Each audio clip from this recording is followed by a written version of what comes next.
नमस्कार दोस्तों।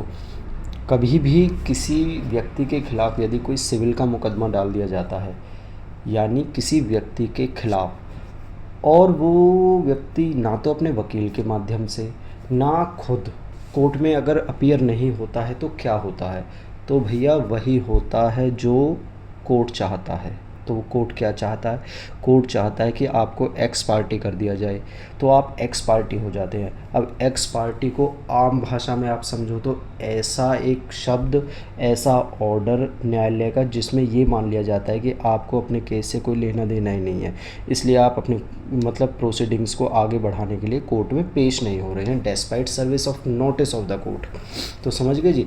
X party जब आप हो जाते हैं तो न्यायालय जिस व्यक्ति ने केस डाला है यानी कि प्लेंटिफ को ही सुनता है और उसी के डॉक्यूमेंट्स के आधार पर, उसी के प्लेंट के आधार पर यानी केस के आधार पर डिसीजन दे देता है।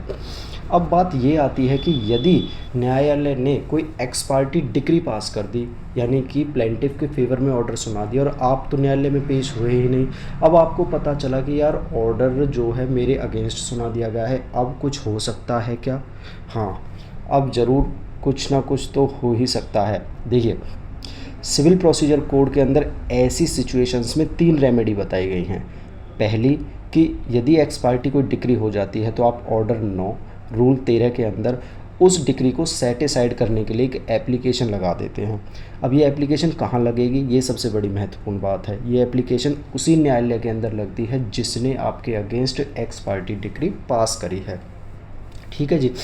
दूसरी रेमेडी आती है कि आप जो एक्स पार्टी डिक्री करी है उसके खिलाफ सेक्शन 96 के सब सेक्शन जो सब क्लॉज है 2 उसके तहत जाकर एक अपील फाइल कर दे डिस्ट्रिक्ट कोर्ट के अंदर। अब एक मिथ लगा लीजिए या एक संशय लगा लीजिए, वो आपके मन में हो सकता है कि यार हम 9/13 की एप्लीकेशन लगाएं या अपील फाइल करें जब दोनों ही रेमेडी हमारे पास हैं।